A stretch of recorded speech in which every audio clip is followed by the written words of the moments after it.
అభం శుభం తెలియని బాలిక దొరికింది కదా అని ఆ కామాంధుడు రెచ్చిపోయాడు. మైనర్ బాలిక అని కూడా చూడకుండా పలుమార్లు అత్యాచారం చేశాడు. చివరికి గర్భం దాల్చితే డబ్బులతో డాక్టర్లను కొని దానిని తీయించేశాడు. చివరకు ఆ బాలికకు HIV ఉందని తెలియడంతో గుండెలు బాదుకున్నాడు. పోలీసుల వరకు కథ వెళ్లడంతో అతడినే కాదు, ఆశ్రమంలో అందరిపైన కేసులు నమోదు చేశారు. HIV సోకిన మైనర్ బాలికపై ఓ వ్యక్తి పలుమార్లు అత్యాచారం చేశాడు.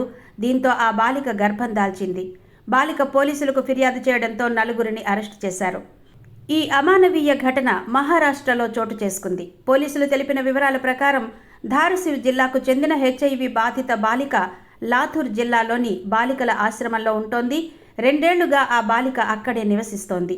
అందులో పనిచేసే ఓ ఉద్యోగి 2 ఏళ్లలో ఆ బాలికపై 4 సార్లు అత్యాచారానికి ఒడిగట్టాడు. ఈ విషయం ఎవరికీ చెప్పొద్దని బెదిరించాడు. ఈ విషయంలో చిల్డ్రన్ షెల్టర్ హోమ్ నిర్వాహకులు సైతం ఆమెకు సహాయం చేయలేదు. అధికారులకు రాసిన ఉత్తరాలను సైతం వారు చింపేశారు. ఈ క్రమంలో బాలిక అనారోగ్యానికి గురి కావడంతో ఆసుపత్రిలో చేర్పించారు. దీంతో పరీక్షల్లో ఆమె 4 నెలల గర్భవతిగా తేలింది.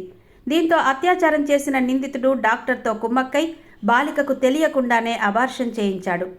అనంతరం బాలిక ధోకి పోలీస్ స్టేషన్లో ఫిర్యాదు చేసింది. దీంతో పోలీసులు 6గురిపై కేసు నమోదు చేశారు.